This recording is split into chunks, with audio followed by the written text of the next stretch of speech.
जब मैं सुबह उठी तो मेरा दिल चाह रहा था कि आज मैं सीख कबाब लगाऊं, क्योंकि रोज़ रोज़ सालन खा के दिल भर गया था और कुछ नई चीज़ चाहिए थी। इसके लिए मैंने सोचा कि मैं सीख कबाब लगाऊं, लेकिन किस चीज़ में लगाऊं, क्योंकि अंगीठी मेरे पास मौजूद नहीं थी। तो मैंने सोचा कि कोई बात नहीं, कोशिश करने से तो खुदा भी मिल जाता है। मैंने कोशिश की, जहन लगाया तो मुझे ये तगारी जहन में आया।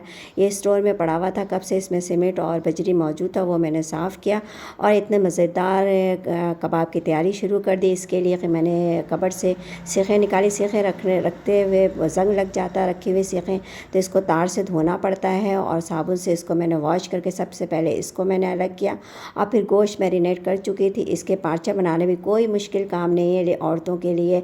अगर आप चाहें तो हर काम कर सकती हैं, हर काम आसान हो सकता है।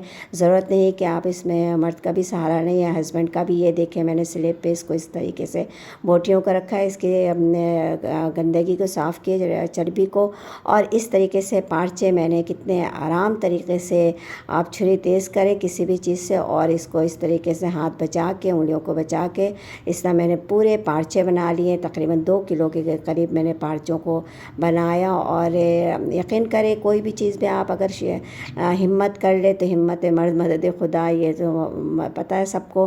तो इस तरीके से मैंने भी हिम्मत की मेरे, क्योंकि घर में हस्बैंड भी नहीं थे और मुझे दिल चाह रहा था कि आज मैं खाने में ये सर्व करूँ कबाब। तो ये देखें, अल्हम्दुलिल्लाह इस तरीके से पार्चे आप लोग भी बना सकते हैं। इसको मैंने वॉश करके छलने में तकरीबन 1 घंटे रखा। जब इसके पानी बिल्कुल निकल गया और ये खुश्क हो गया इस तरीके से, तो फिर इसको मैंने बर्तन में डाला और 2 टेबल स्पून ये साबित धनिया है जिसे रोस्ट करके ग्राइंड कर लिया था मैंने। 1 टेबल स्पून आपने इसमें पिसी हुई मिर्च डालना है। मिर्च हस्ब ज़रूरत हस्ब ज़ायका आप डालेंगी। और इसके अंदर किसी भी ब्रांड का शान का ले लें, किसी भी ब्रांड का ले लें, चिकन टिक्का मसाला और टिक्का मसाला, ये आपने इतना डालना है। इसमें नमक नहीं डालना आपने कबाब में। उसका मसाले आप इतना ऐड करें कि वो इससे नमक बैलेंस हो जाए। 2 चम्मच काली मिर्च ज़ीरा है और इन सबको रोस्ट, काली मिर्च ज़ीरा को भी रोस्ट कर लिया था। बार बार मैं आपको कह रही हूँ कि इसमें नमक आप चख करके डालेंगे, क्योंकि टिक्का मसाला, चिकन टिक्का मसाले में ऑलरेडी नमक मौजूद होता है। ये कबाब चीनी है और 1 कप तेल, और इन सब को आपने मिक्स करना। और इसमें पिसी हुई प्याज, जिसका पानी बिल्कुल आप निचोड़ लें। तकरीबन 2 किलो में 1 पाव प्याज आपने पीस करके ग्राइंड करके इसका पानी बिल्कुल निकाल लेना है। और 1.5 पाव के करीब आपने पपीता पीस के डालना है इसमें। इन सबको मैरिनेट करके आप तकरीबन 1 घंटे या 1.5 घंटे के लिए रख दें। रखने के बाद ये बहुत अच्छा टेस्ट फ्लेवर आ जाता है। और देखें, इतने मज़ेदार ये बनेगा। मैं सोच रही थी, बहुत दिनों से सोच रही थी कि मैं कबाब लगाऊं, और आज तो मेरे घर वाले बहुत ज़्यादा खुश हो जाएंगे, क्योंकि बहुत डिफरेंट रेसिपी है और थोड़ी मेहनत है इसमें, लेकिन ये आप कर लेंगे। और इसमें 2 टेबल स्पून ये नींबू का रस भी डालना है आपको, रख। और इसके बाद इसमें तकरीबन आधा पाव दही, 2 किलो में आधा पाव दही भी डालेंगे। इन सब के डालने के बाद इतने मज़ेदार होता है।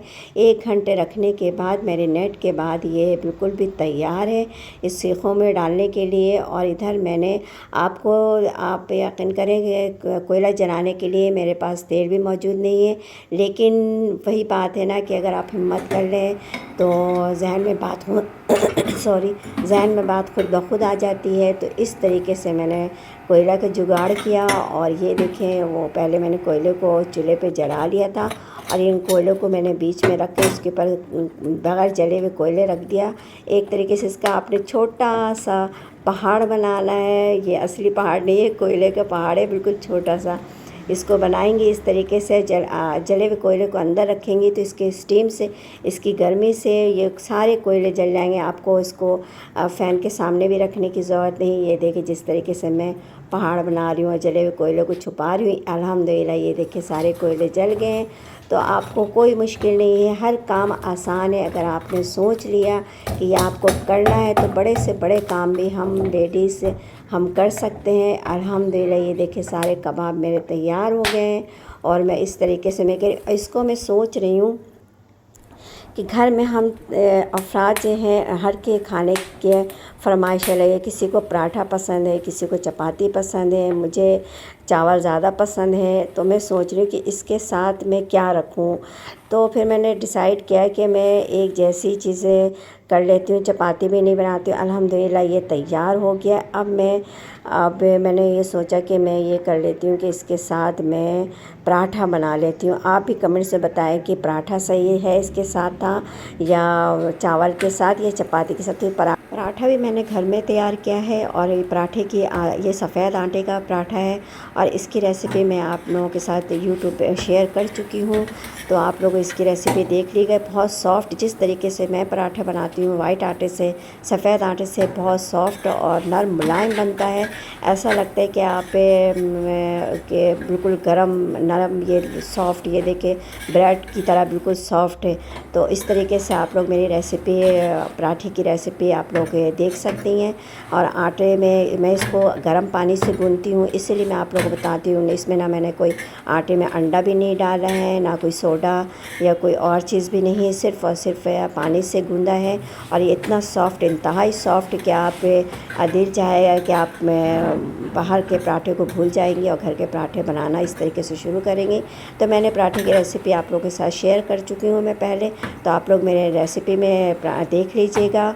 और अल्हम्दुलिल्लाह सारी रोटी तैयार हो गई हैं। और ये देखिए अल्हम्दुलिल्लाह कबाब भी कितने सॉफ्ट और मज़ेदार तैयार हुआ है। अगर आप लोगों से कबाब में आप लोगों को लगे कि कबाब टूट रहे हैं, कोयले के ऊपर गिर रहे हैं, तो आप इसके ऊपर धागा भी रैप कर सकती हैं, वो कर सकती हैं। वो रेसिपी भी मैं आगे शेयर कर चुकी हूँ। तो इजाज़त दें, अल्लाह हाफ़िज़।